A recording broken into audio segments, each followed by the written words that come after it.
হামিদ খান ভাসানীর ১৪৯তম জন্মবার্ষিকী উপলক্ষে আলোচনা সভার সম্মানিত সভাপতি, উপস্থিত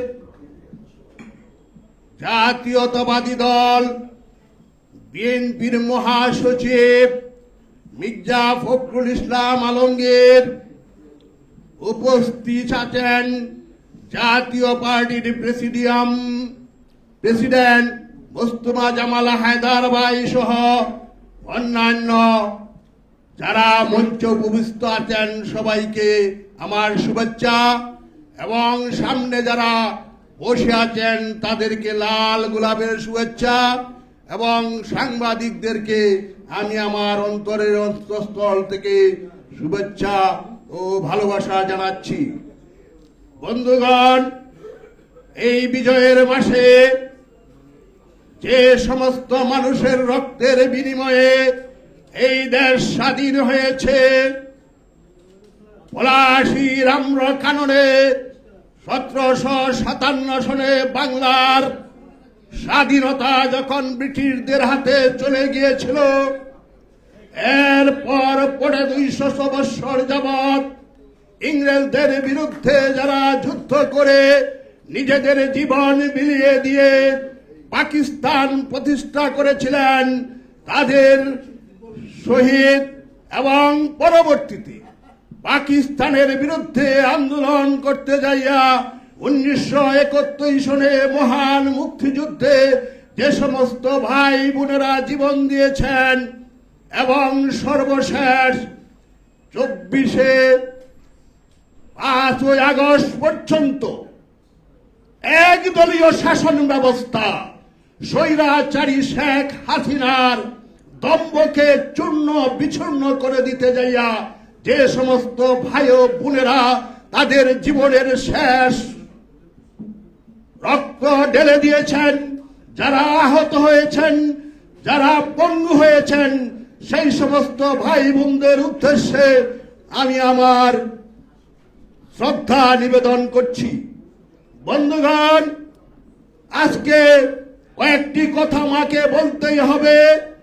আজকে ১৯৭১ সনে যারা মুক্তিযুদ্ধ করেছিলেন, তারা পাকিস্তান শব্দটা শুনলে আটকে উঠেন।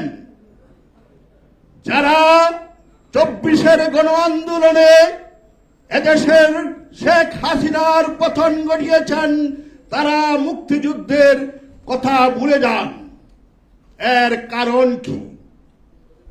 প্রত্যেকেই তার অবদানটাকে, শুধুমাত্র তার অবদানটাকে চিরস্থায়ী করার জন্য ইতিহাসে এইরূপ ব্যবস্থা প্রবর্তন করতে চান, কিন্তু ভুলে গেলে চলবে না। ১৯৪৭ সালে পাকিস্তান প্রতিষ্ঠিত হয়েছিল বলেই ১৯৭১ সনে বাংলাদেশ হয়েছে।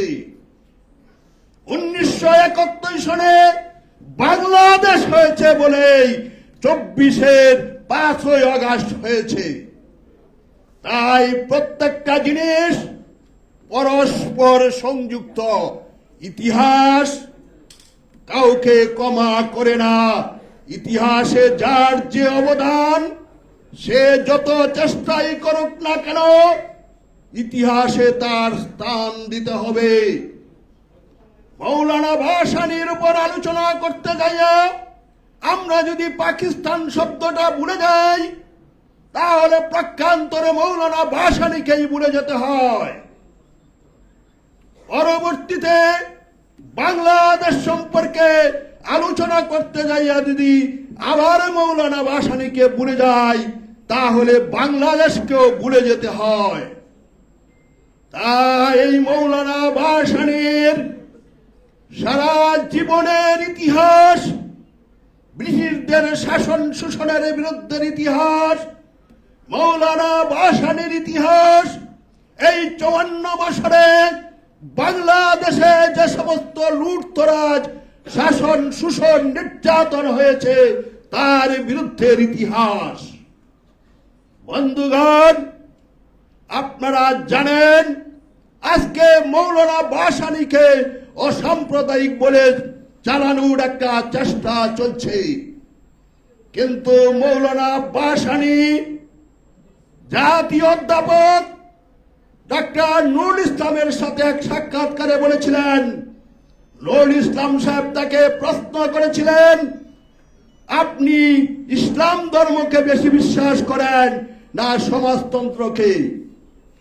মৌলানা ভাসানী পরিষ্কার জবাব দিয়েছিলেন, ইসলাম হচ্ছে আমার প্রাণের ধর্ম, আমার হৃদয়ের হৃৎপিণ্ড। ইসলাম কোন সাম্প্রদায়িক ধর্ম নয়, ইসলাম হচ্ছে আল্লাহর পক্ষ থেকে সমগ্র মানব জাতির জন্য একটা কল্যাণকর জীবন ব্যবস্থা। আর সমাজতন্ত্র হচ্ছে একটা অস্থায়ী জীবন ব্যবস্থা। বন্ধুগণ, 1972 সনে মৌলানা ভাসানী যখন কিশোরগঞ্জ গিয়েছিলেন, তখন আমি 9ম শ্রেণীর ছাত্র। সেখানে তিনি দাঁড়িয়ে পরিষ্কার ঘোষণা করেছিলেন, আমি প্রথমে মুসলমান, এরপরে বাঙালি। বন্ধুগণ, আজকে বাংলাদেশের 5ই আগস্টের পূর্বের যে ঘটনা, সেটা আপনারা নিশ্চয়ই জানেন। 5ই আগস্টের আন্দোলনের ফলে যে সরকারের পতন হয়েছে, কথা ছিল একসাথে আন্দোলন, একসাথে নির্বাচন, একসাথে ক্ষমতায় যাওয়া। আজকে কোথায় সেই সমস্ত কথা? আমরা জানি না। গতকালকে তফসিল ঘোষণা করা হয়েছে, 12ই ফেব্রুয়ারি 1926 সনে নির্বাচন অনুষ্ঠিত হবে। সেই নির্বাচনে যারা ক্ষমতায় যাবে, তারা এদেশের জনগণের জন্য কি করবে, কি ব্যবস্থা তারা করবে, সেটা এদেশের জাতি জানে না।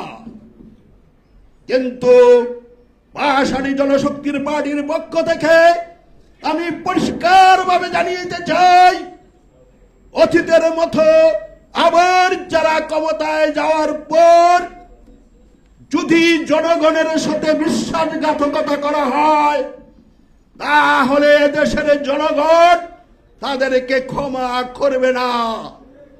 কেননা এদেশের তরুণ তরুণীরা, যুবক যুবতীরা আর আগের মতো নাই।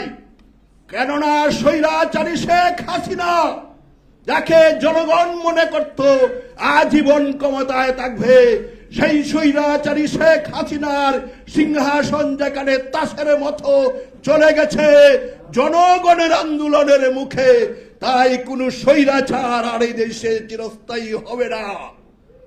তাই বন্ধুগণ, এখানে বিএনপির মহাসচিব বসে আছেন। আমরা মনে করি আগামী নির্বাচনে বিএনপি জাতীয় সরকার গঠন করবে, এটাই তাদের ওয়াদা।